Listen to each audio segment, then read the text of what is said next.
Hello students, आप सभी का फिर से एक बार स्वागत है लेक्चर में। तो स्टूडेंट, जैसा कि हम जानते हैं कि हम कवर कर रहे हैं की नेशनल इंस्टीट्यूशंस को। तो प्रीवियस लेक्चर्स में हमने फिनिश किया था नाबार्ड को। ऑलराइट, तो बेसिकली इस लेक्चर में हम जाएंगे एक और इम्पॉर्टेंट की नेशनल इंस्टीट्यूशन के साथ में। ऑलराइट, मैं आपको एक चीज रिमाइंड कराऊंगा जो मैं आपको पिछली कई वीडियो से रिमाइंड कराता आ रहा हूँ। ऑलराइट, या फिर पूरे सेशंस में रिवाइड कराता आता हूँ।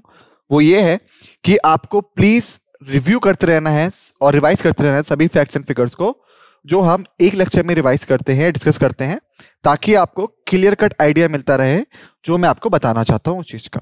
ऑलराइट, अगर आप रिवाइज नहीं करते हैं चीजों को प्रॉपरली या फिर उन्हें नहीं सीखते हैं जो हम पढ़ रहे हैं यहाँ पे, तो आप चीजों को इकट्ठा करते जा रहे हैं और जब आप एंड में उसको पढ़ने की कोशिश करेंगे तो आपको इश्यूज आएंगे। ऑलराइट, तो प्लीज आप रिवीजन करते रहिएगा।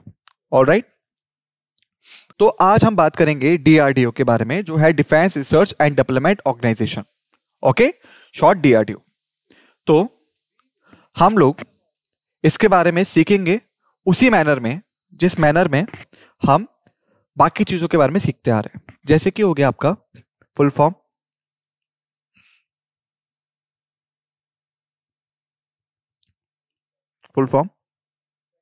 Second is your establishment year. All right, third is your parent ministry. All right, तो ये चार बाकी तीनों चीजें जो हैं आपकी, ये आपकी पिलर्स हैं उन चीजों को स्टार्ट करने से पहले की। ऑल राइट, तो आइए, फर्स्ट है हमारी फुल फॉर्म। डीआरडीओ जो है उसका मतलब होता है defence research and development organisation. Defence research and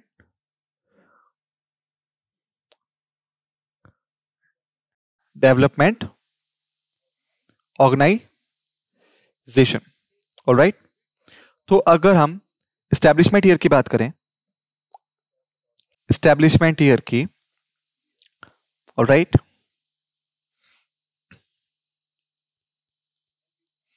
तो बेसिकली ये एस्टैब्लिश हुआ था in the year of 1958। Alright, और अगर हम बात करें पेरेंट मिनिस्ट्री की,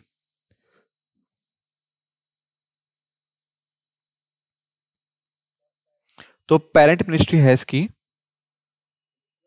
ministry of defence.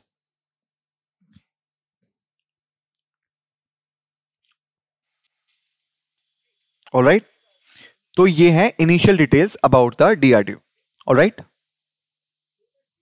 So DRDO जो है बेसिकली वो एजेंसी है under ministry of defence, responsible research के लिए, डेवलपमेंट के लिए, टेक्नोलॉजी एक्विजिशन के लिए, ताकि स्ट्रेंथन कर सके इंडिया के डिफेंस कैपेबिलिटीज को। तो अब हमने यहां पे तीन नई चीजें देखी, तीन नई चीजें, न्यू वर्ड्स आप कह सकते हैं। पहला है हमारा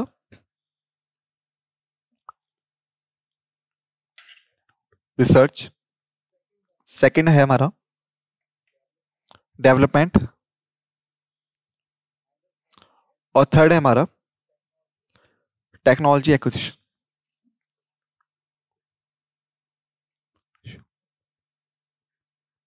ऑलराइट, तो इससे हमारा क्या मतलब हुआ, आइए इन्हें सीखते हैं या समझते हैं।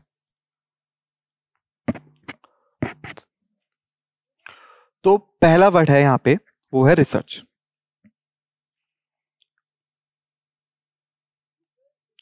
रिसर्च जो है बेसिकली होता है एक्सप्लोर करना दी अपॉर्चुनिटीज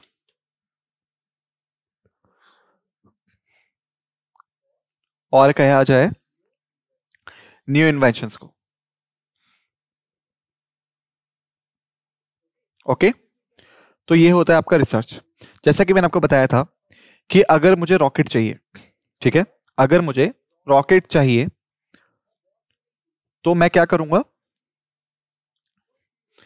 पहली चीज मैं रिसर्च करूंगा। कि कौन सी अपॉर्चुनिटीज मेरे पास है यहाँ पे बिफोर मैं स्टार्ट करूं पर्टिकुलर रॉकेट की, ठीक है, ये साथ के इंक्लूड करता है नीड्स को भी, ऑलराइट, डिमांड को भी, और जो भी कुछ हम जनरेट कर सकते हैं। तो एक एग्जांपल होता है रिसर्च का, जैसे कि हम कह सकते हैं ये होता है pre work before starting the production, ठीक है, अपॉर्चुनिटीज को एक्सप्लोर करना कि हम क्या क्या कर सकते हैं। इसके बाद सेकंड है डेवलपमेंट,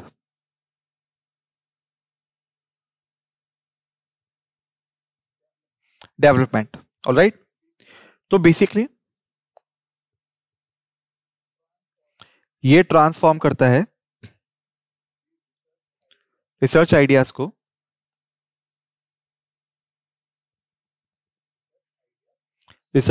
को into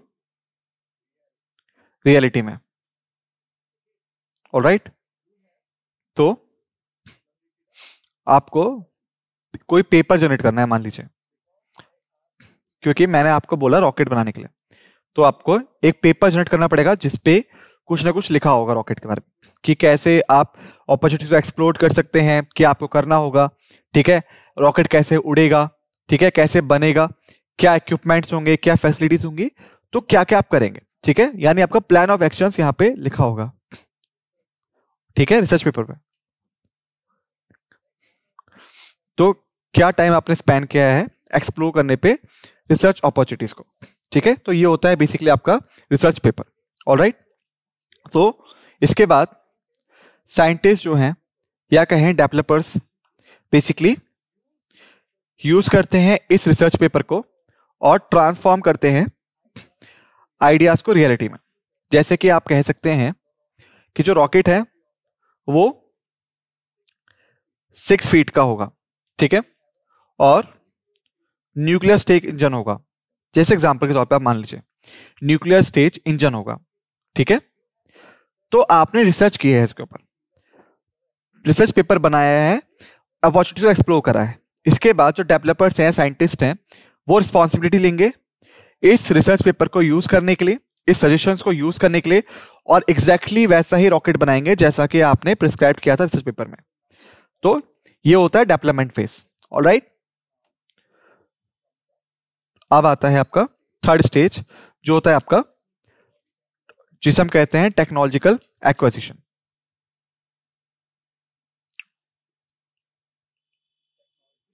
technology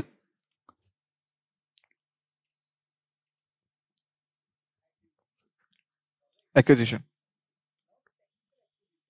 so technical acquisition जो है उसका बेसिकली मतलब होता है एक्वायर करना दी टेक्निकल आइडियाज को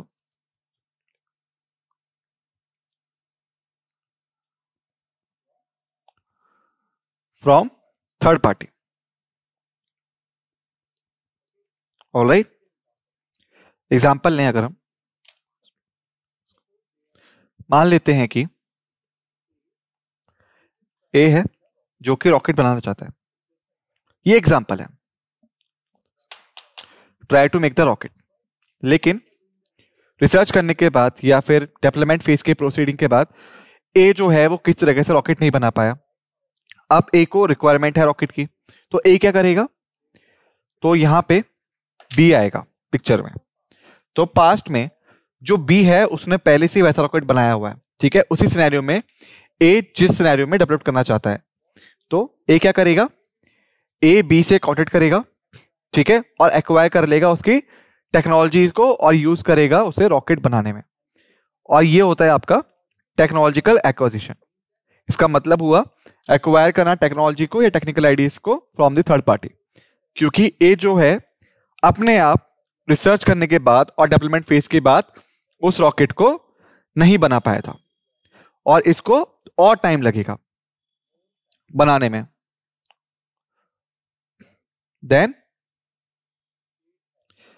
जो ए के पास है, तो इस सिनेरियो में वो रिसोर्सेज स्पेंड नहीं करेगा या फिर ओन एफर्ट्स रिस्पॉन्ड नहीं करेगा, बल्कि आइडिया और रिसर्च डेवलपमेंट में लगा देगा और बी से उस चीज को बोरो कर लेगा। ठीक है, तो ये था आपका टेक्नोलॉजिकल एक्विजिशन। तो अब ये बहुत इंपॉर्टेंट वर्ड है जो होता है आपका reverse engineering. Reverse engineering, alright. कई बार जो लोग हैं वो कंफ्यूज हो जाते हैं रिवर्स इंजीनियरिंग में और टेक्निकल एक्विजिशन में। तो मीनिंग क्या है दोनों का बेसिकली, टेक्निकल एक्विजिशन का और इसका, और लोग क्यों कंफ्यूज हो जाते हैं। ऑलराइट, सो बेसिकली जो रिवर्स इंजीनियरिंग जो होती है बेसिकली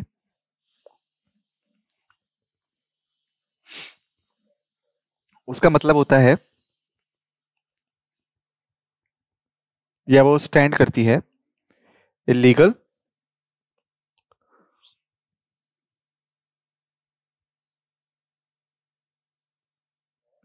या फिर कहें विदाउट परमिशन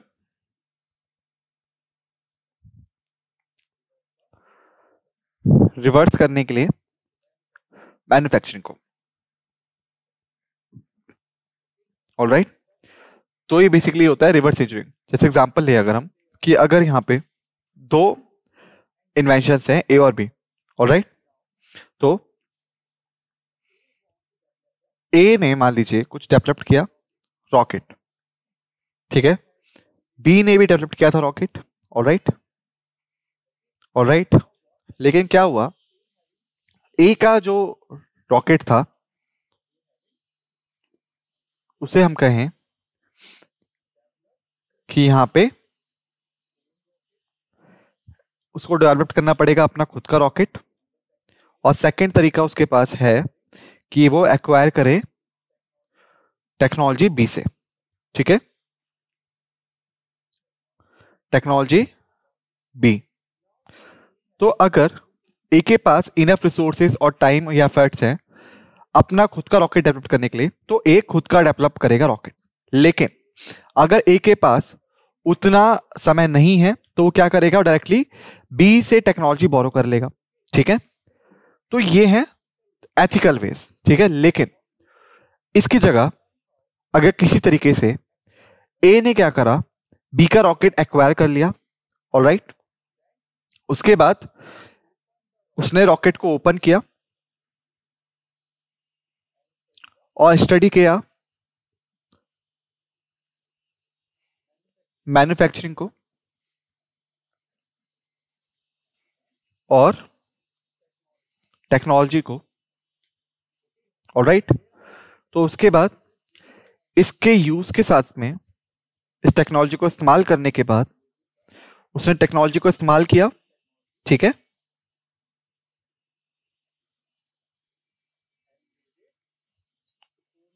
और खुद का एक रॉकेट बना दिया, ओन रॉकेट।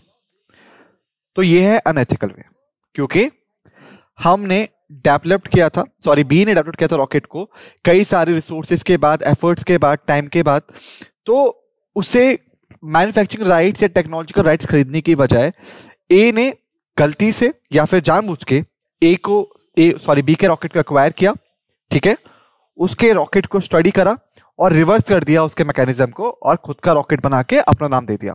तो ये होता है आपका रिवर्स इंजीनियरिंग। यानी आपने कुछ एक्वायर किया, उसकी मैन्युफैक्चरिंग देखी ओपन करने के बाद, टेक्नोलॉजी कॉपी की और खुद की एक चीज बना के अपना नाम चिपका के उसको मार्केट में उतार दिया।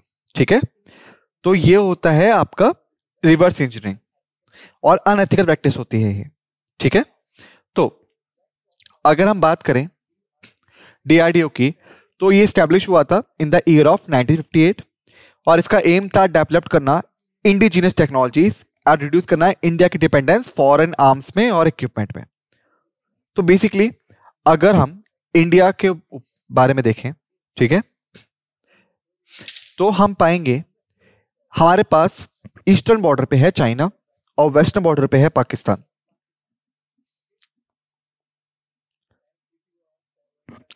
और अगर हम जियोपॉलिटिक्स को फॉलो करते हैं लगातार, करंट अफेयर्स को फॉलो करते हैं, तो हमें अच्छे से पता होगा उस फैक्ट का कि हमारे पास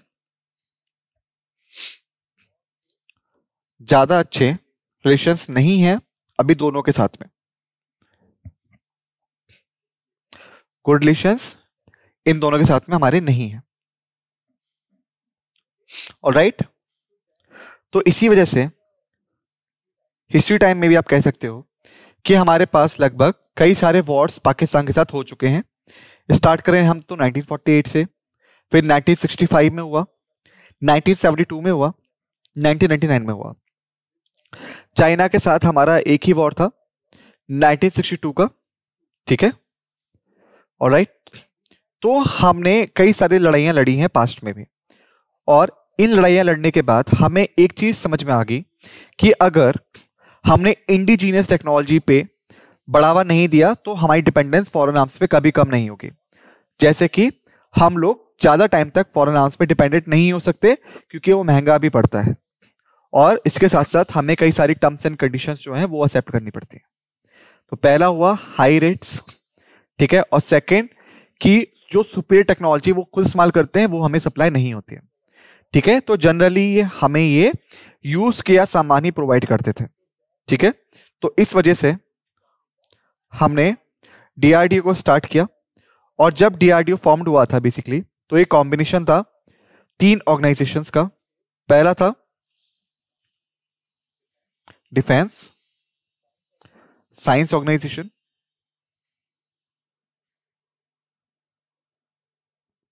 ऑलराइट, ये थी फर्स्ट ऑर्गेनाइजेशन। सेकंड था हमारा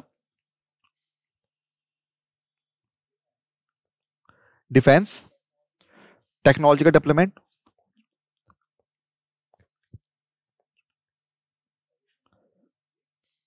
या फिर कहें टेक्नोलॉजी डेवलपमेंट और एस्टेब्लिशमेंट,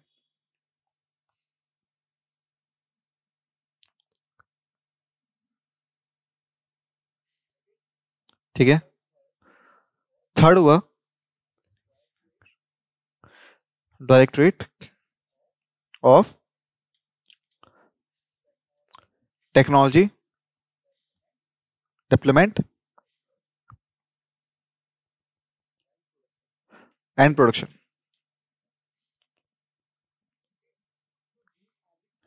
तो ये थी 3 organisations, defence science organisation, defence technology development establishment और directorate of technology development and production.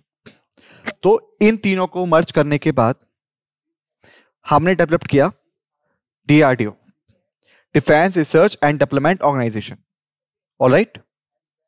और जब डीआरडीओ एस्टेब्लिश हुआ था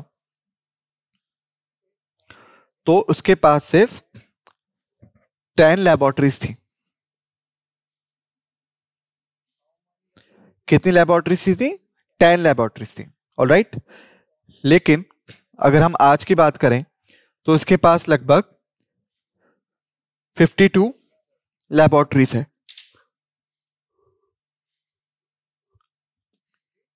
ठीक है। तो इन डिटेल्स को आप याद रखिए। जब फाउंड हुआ तो 10 लैबोरेटरीज थी, अब 52 लैबोरेटरीज हैं, ठीक है। इसके बाद फर्स्ट जो इसका टास्क है वो है रिसर्च एंड डेवलपमेंट, ठीक है, R&D, ऑलराइट। तो इसका मतलब क्या हुआ रिसर्च का और डेवलपमेंट का? मैं आपको दोनों को बता चुका हूं पहले ही। डीआरडीओ कंडक्ट करता है extensive research and development activities various domains of defence में, जैसे कि डोमेन्स का जो मतलब है यहां पे और डिसिपल्स का।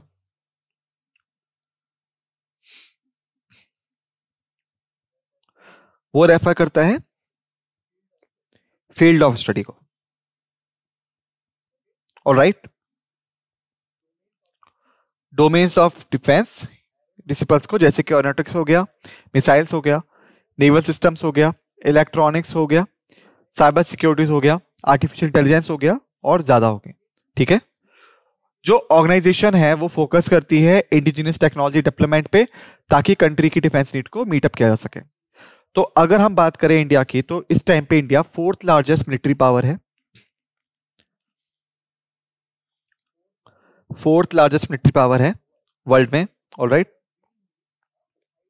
हमें चाहिए हाईटेक टेक्नोलॉजी, इंडिजिनियस टेक्नोलॉजी आप कह सकते हैं, क्योंकि जैसे मैंने आपको बताया हमारे पास 2 चीजें हैं डील करने के लिए, एक है पाकिस्तान और एक है चाइना। क्योंकि पाकिस्तान जो है वो 7th लार्जेस्ट मिलिट्री है, वहीं चाइना जो है वो 3rd लार्जेस्ट मिलिट्री है। ऑलराइट, तो आप समझ सकते हैं कि हम चाहे भली 4th लार्जेस्ट मिलिट्री पावर क्यों ना हो, लेकिन स्टिल जो हमारा कंपटीशन है वो काफी अच्छे खासे प्लेयर्स से, और 3rd largest military power 7th largest military power से है।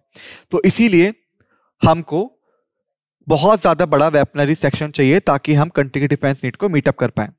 और जो डीआरडीओ है बेसिकली रिस्पॉन्सिबल है इस चीज को प्रोवाइड करने के लिए। तो इसीलिए ये काफी रिसर्च एंड डेवलपमेंट प्रोग्राम्स को कैरी ऑन करते हैं एक्टिवली डिफरेंट डिफरेंट एरियाज में।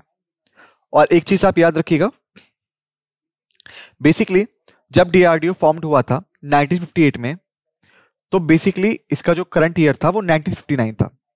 हालांकि जो एक्ट था वो पास हुआ आपका 1958 में, ठीक है, लेकिन ये टोटली ऑपरेशन हुआ 1959 के बाद से। और उसके बाद लॉन्च किया था ऑपरेशन, जिसे हम कहते हैं आपका आज का प्रोजेक्ट इंडिगो। प्रोजेक्ट इंडिगो जिसमें कि ये सरफेस टू एयर मिसाइल्स को बना रहे थे। ऑलराइट, आप सैम भी कह सकते हैं इनको शॉर्ट में। जो ईयर था वो था 1968, जिसमें कि जो स्टैब्लिशमेंट थी 1960 में इन्होंने लॉन्च किया मिशन ऑपरेशन प्रोजेक्ट इंडिगो, जो इनका फर्स्ट मेजर ऑपरेशन भी था। और आप कह सकते हैं कि फर्स्ट मेजर प्रोजेक्ट था अंडर द डीआरडीओ। हालांकि ये बंद हो गया बाद में बिना किसी रिजल्ट के। हम ह्यूज सक्सेस गैदर नहीं कर पाए इसमें, तो हमें इसे बंद करना पड़ा। ऑलराइट, लेकिन आपको ये याद रहना चाहिए as a first major project जो डीआरडीओ ने स्टैब्लिश किया आफ्टर द एस्टैब्लिशमेंट। ऑलराइट, अब हम बात करें वेपन सिस्टम डेवलपमेंट की, तो अब मुझे लगता है कि आपको पता होगा इस चीज के बारे में। तो वेपन सिस्टम से हमारा क्या मतलब होता है, इसका क्या मतलब है बेसिकली। तो वेपन सिस्टम का मतलब समझना बहुत इंपॉर्टेंट है। अगर मैं आपको बताऊं कि अगर आपके पास टैंक है कुछ इस तरीके का,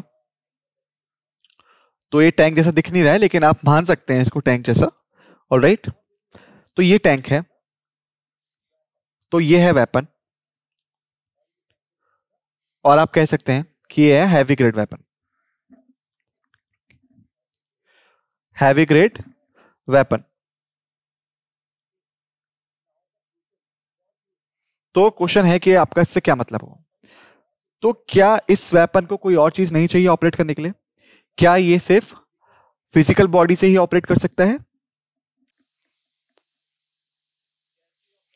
और आप इसको यूज कर सकते हैं क्या?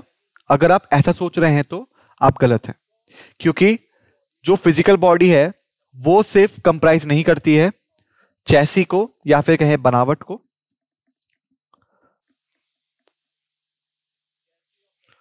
चैसी ऑफ द टैंक को, बल्कि कंप्राइज करती है इक्विपमेंट्स को,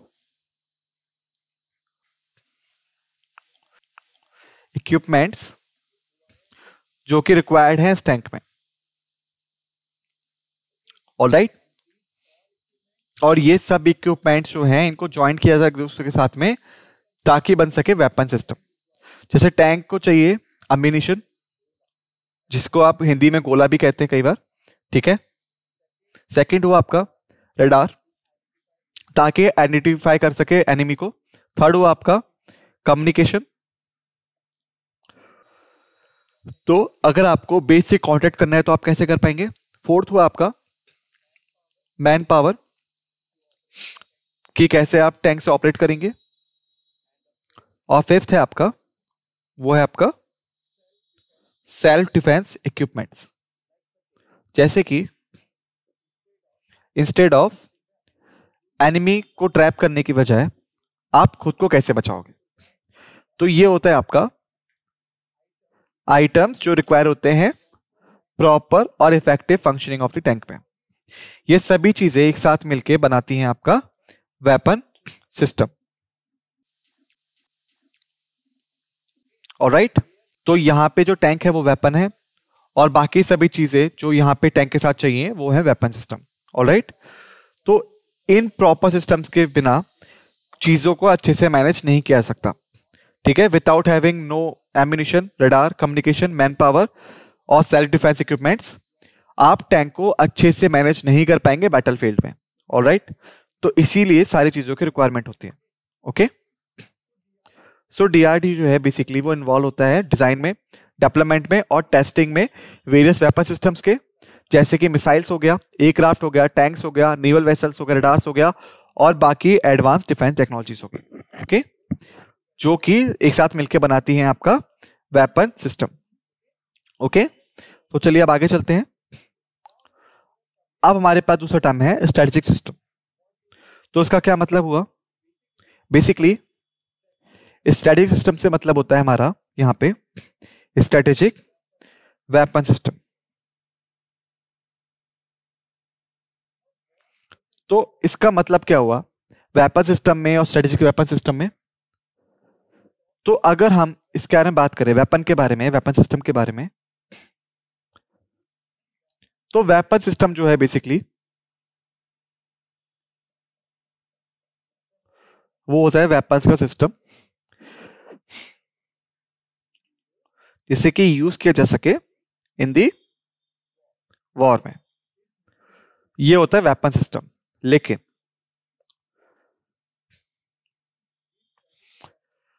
जो स्ट्रेटेजिक वेपन सिस्टम होता है आपका, जो स्ट्रेटेजिक वेपन सिस्टम होगा, स्ट्रेटेजिक वेपन सिस्टम होगा वो बेसिकली होगा आपका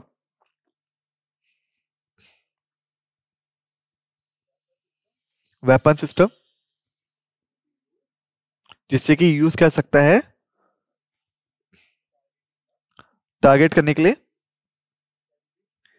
स्ट्रेटेजिक एरियाज को एनिमी के।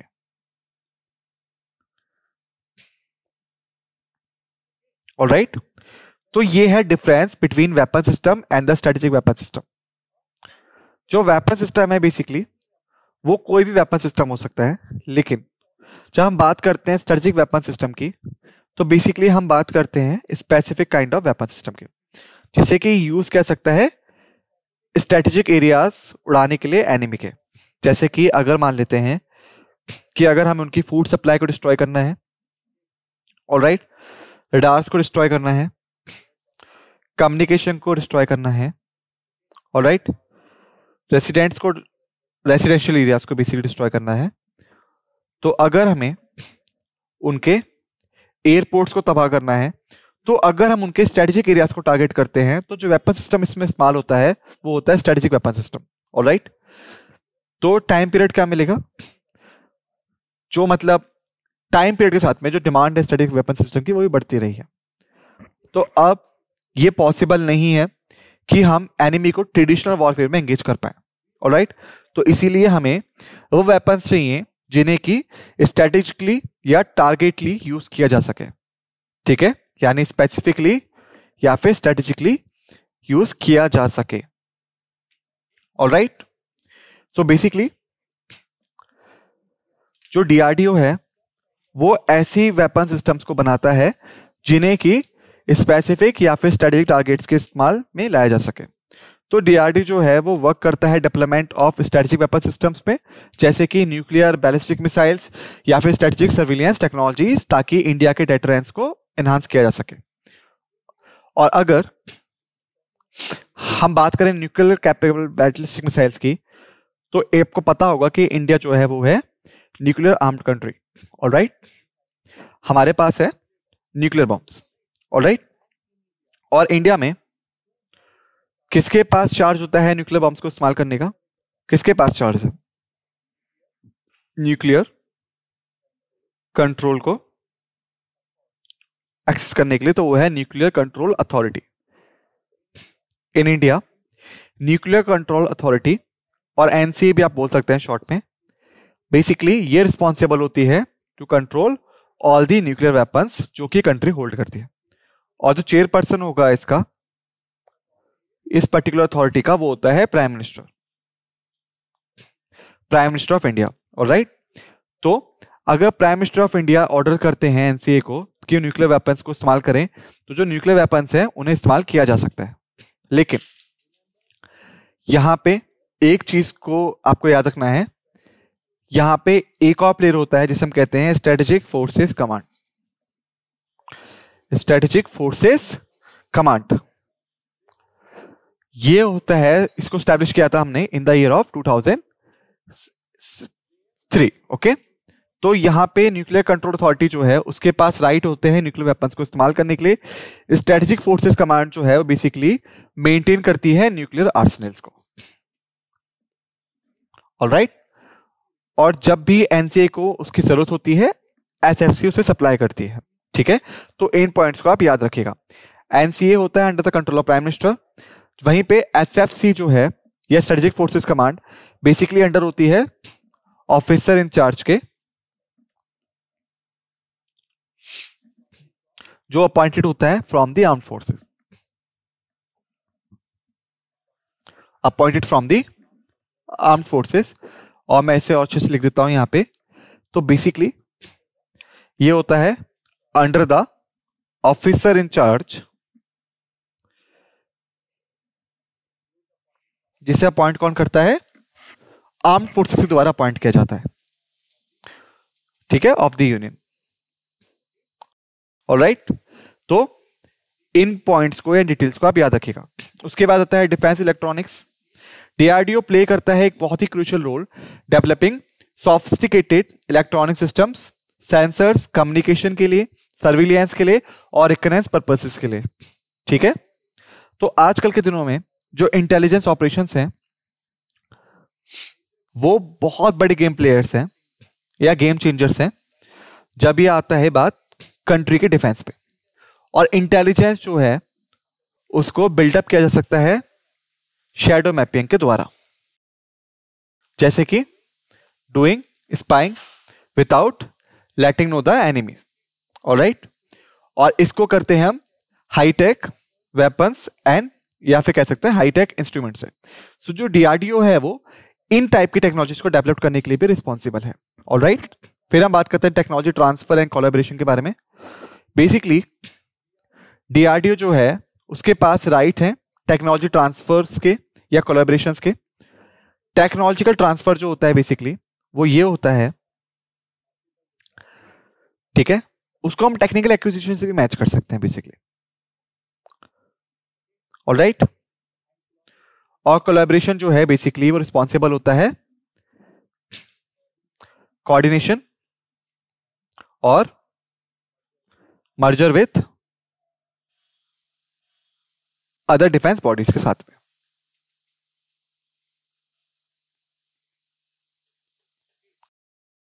ऑलराइट, चलिए इन्हें समझते हैं एक के बाद एक या एग्जांपल के थ्रू। ऑलराइट, अगर हम बात करें टेक्नोलॉजी ट्रांसफर की तो बेसिकली आप सभी ने डसॉल्ट राफेल के बारे में सुना होगा। तो वो है आपका 4.5 जनरेशन एयरक्राफ्ट। ठीक है, इंडियन एयरफोर्स का या इंडियन नेवी का भी आप कह सकते हैं। ठीक है, तो डसॉल्ट राफेल जो है बेसिकली उसे मैन्युफैक्चर किया है फ्रेंच कंपनी ने मैन्युफैक्चर किया है। ठीक है, तो जब इंडिया ने उसको परचेज किया तो हमने उसका टेक्नोलॉजिकल ट्रांसफर करवा लिया, जैसे कि इंडिया जो है वो उनकी टेक्नोलॉजी का इस्तेमाल कर सकता है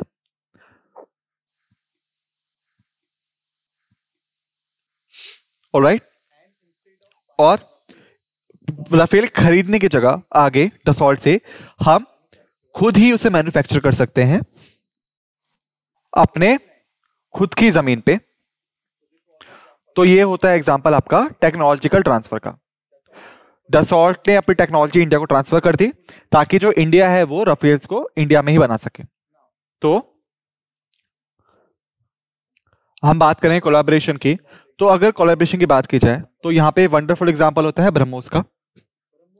ब्रह्मोस जो है बेसिकली वो वर्ल्ड की फास्टेस्ट या फिर कहें कि सबसे ज्यादा पावरफुल क्रूज मिसाइल्स में से एक है।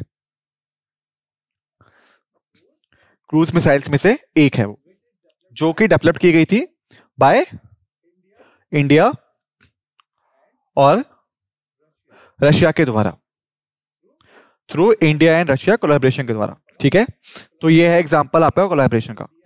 सो डीआरडीओ ने कोलैबोरेट किया कई सारे various private and public sectors के ऑर्गेनाइजेशन के साथ में, चाहे वो डोमेस्टिक हो, इंटरनेशनल हो, एकेडमिक इंस्टीट्यूशंस हो जैसे आईआईटीज वगैरह हो गए, फॉरेन एजेंसीज हो गए, ताकि प्रमोट किया जा सके टेक्नोलॉजिकल ट्रांसफर को, जॉइंट रिसर्च को और नॉलेज शेयरिंग को in the defence sector. Alright, उसके बाद आता है हमारे पास प्रोटोटाइपिंग एंड टेस्टिंग। तो डीआरडीओ ने क्या भी डेवलप किया या क्या वो डेवलप करना चाहते हैं उसको डायरेक्टली यूज नहीं किया जाता, ठीक है। जैसे हम बात करें तेजस की, तेजस जो है बेसिकली वो आपका लाइट कॉम्बैट एयरक्राफ्ट है, लाइट कॉम्बैट एयरक्राफ्ट है। ऑलराइट, तो प्रोजेक्ट तेजस जो है बेसिकली वो 1970s के करीब स्टार्ट हुआ था और उसका जो फर्स्ट प्रोटोटाइप था वो 2015 में डेवलप हो गया था। ऑलराइट, और उसको सर्विसेज में इंडक्ट किया गया 2021 के बाद पूरी तरीके से, ठीक है। तो आप कह सकते हैं कि जब वो डेवलप्ड हुआ 2015 में, उसको इतना टाइम क्यों लग गया सर्विसेज में इंक्लूड होने के लिए? क्योंकि यहां पे था टेस्टिंग। किसी भी आइटम को सप्लाई करने से पहले, सर्विसेज वर्क या वेपन को सप्लाई करने से पहले डीआरडीओ क्या करता है, टेस्ट करता है उसे केयरफुली, ताकि जो फोर्सेस हैं उनको वेपन रेडी टू यूज मिले, ठीक है। ऑलराइट, तो ये था प्रोटोटाइपिंग एंड टेस्टिंग। इसके बाद कॉम्बैट रेडीनेस की हम बात करें, बेसिकली डीआरडीओ जो है वो रिस्पॉन्सिबल है मेंटेन करने के लिए वेपन सप्लाई को और मेंटेनेंस ऑफ द वेपन्स के लिए, maintenance of the weapons. Alright, तो जब भी यहां पे कोई भी एडवर्स कंडीशन होगी कंट्री के सामने, हम लोग एबल होंगे आंसर देने के लिए। तो कॉम्बैट रेडीनेस जो है वो मेजर टास्क है या ऑब्जेक्टिव है डीआरडीओ का। फिर है डिफेंस एक्सपोर्ट। ऑलरेडी आपने सुना होगा कि इंडिया जो है वो कोशिश कर रहा है, बेसिकली इंडिया जो है वो कोशिश कर रहा है एक्सपोर्ट करने की वेपन्स को, जो कि हमने डेवलप करे हैं अपनी ही कंट्री में, जिसका मेजर एग्जांपल है तेजस और ब्रह्मोस। ऑलराइट, तो डीआरडीओ जो है बेसिकली वो रिस्पॉन्सिबल है डिफेंस एक्सपोर्ट के लिए भी। जो भी state of the art weapons हम बनाते हैं उसको हम डेवलप कर सके, एक्सपोर्ट कर सके दूसरे कंट्रीज में। उसके बाद है ह्यूमन रिसोर्स डेवलपमेंट। जैसे कि हम जानते हैं कि डीआरडीओ जो है बेसिकली वो साइंस एंड टेक्नोलॉजी पार्ट पे काम करता है, तो बेसिकली हम कंट्री का टैलेंट जो है उसको इस्तेमाल करते हैं। तो स्टूडेंट्स बेसिकली ये था सब कुछ डीआरडीओ के बारे में, ऑलराइट, जो हमने यहाँ पे कवर कर लिया इस लेक्चर में। नेक्स्ट लेक्चर में हम लोग स्टार्ट करेंगे डिफरेंट की नेशनल इंस्टीट्यूशन को। तब तक आप सभी फैक्ट्स एंड फिगर्स को अच्छे से रिवाइज कर लीजिए जितने भी हमने यहाँ पे डिस्कस किए हैं, ठीक है। इस नोट के साथ हम इस लेक्चर को खत्म करते हैं। आप सभी का धन्यवाद।